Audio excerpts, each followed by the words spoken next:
Bonjour à tous les amis, enfin la Terre va commencer à se réchauffer.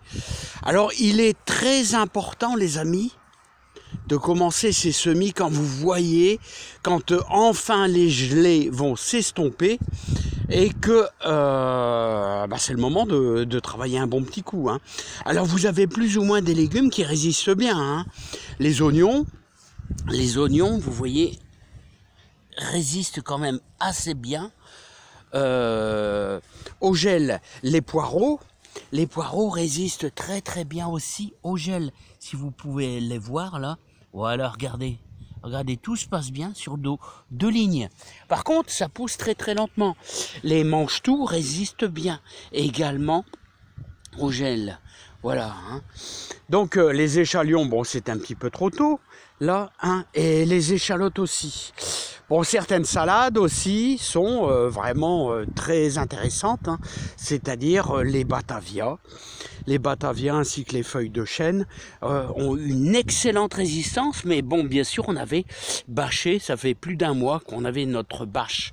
Maintenant, j'ai retiré la bâche, vous voyez, pour les ralentir, parce que là, elle commence à être bonne, on va pouvoir plus ou moins tirer dedans. Par contre, quels sont les légumes qui sont assez difficiles à faire? Voilà, là, on a semé plusieurs lignes de radis avec carottes. Il y a des endroits où c'est plutôt positif, des endroits où c'est plutôt on voit rien apparaître. Mais c'est un peu normal, il fait froid. Bon, la carotte, c'est vraiment un des légumes le plus sensible au froid. Il faut faire très attention. Je vais vous en faire voir quelques-unes, mais il n'y en a pas beaucoup. Alors, et elles sont fort drues, là, je trouve. Regardez. J'essaye de viser avec mon doigt.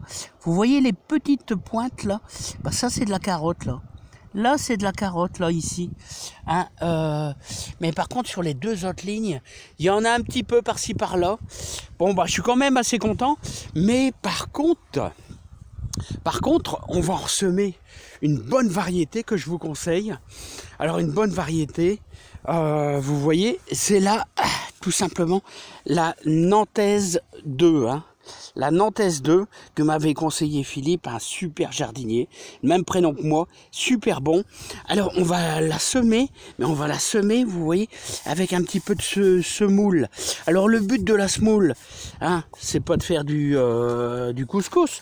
Le but de la semoule, ça sera d'éviter de semer trop de rue. Donc on va se mettre deux petites lignes, là simplement. Alors je vais vous faire voir comment faire. C'est toujours la même chose, travail au croc. Et on va faire un petit sillon qui est déjà fait, et ensuite on prendra un petit peu de terreau pour placer dessus. Vous pouvez prendre du terreau de semis, du terreau de réempotage comme ici, et vous avez besoin aussi d'un petit râteau, et puis surtout pour protéger du froid, un voile de forçage. Alors qu'est-ce que c'est que le voile de forçage? Regardez, c'est ceci, c'est un voile à moitié, on va dire, transparent, qui laisse passer l'eau, mais qui, dès que vous avez un rayon de soleil, va apporter un microclimat dans votre jardin. Allez, c'est pas tout ça, on a encore un vent de nord, mais semaine prochaine, on devrait remonter 3, 4, on va monter 12, 13, 14 degrés, et ça, c'est formidable les amis. Allez, c'est vraiment formidable. Et par contre, tout ce qui est herbe, thon, tout ça va reprendre le dessus, comme d'habitude les amis. Allez, hop, c'est parti. On a tout ce qu'il faut et on va commencer à travailler. Allez. Bon alors les amis, c'est pas tout ça.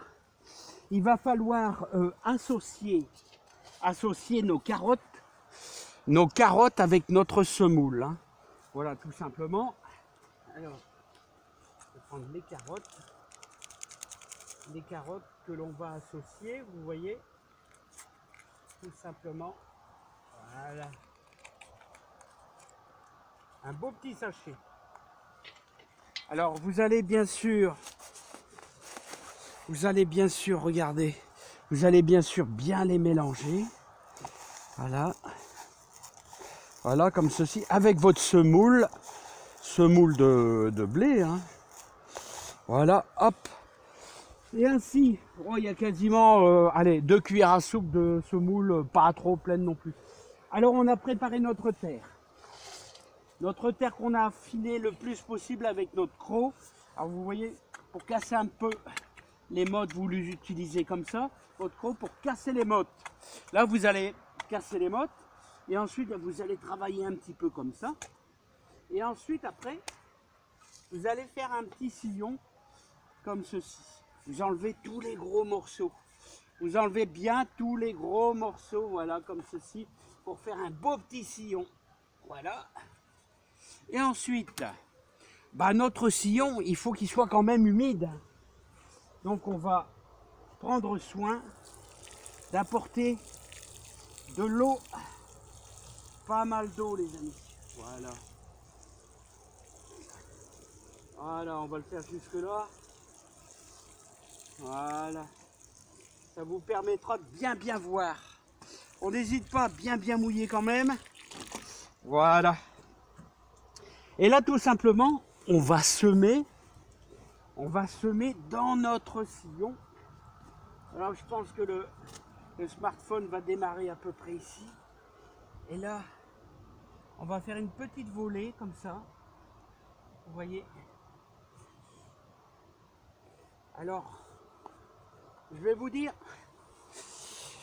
c'est là la difficulté, c'est qu'on ne sait jamais si on sème assez ou pas assez. Et ça, on le verra d'ici une grosse quinzaine de jours.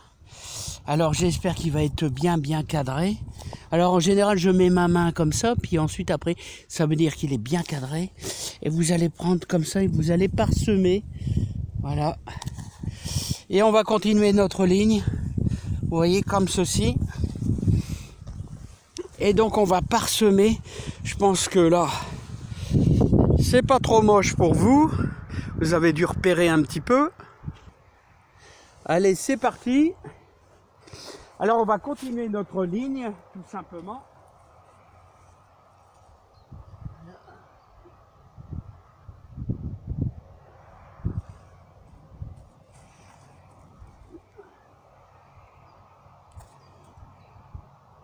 Voilà. C'est pas trop moche. Ensuite, après, on va prendre notre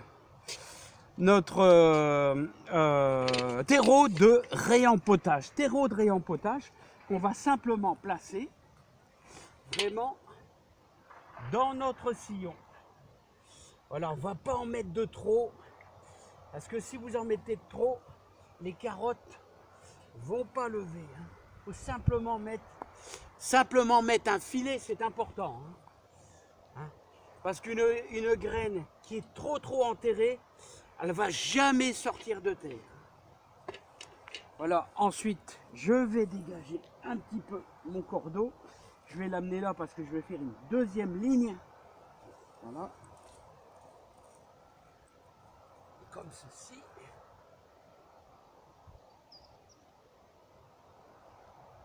Voilà. Je ne suis pas bien cadré, mais enfin, je vais rectifier le tir plus tard.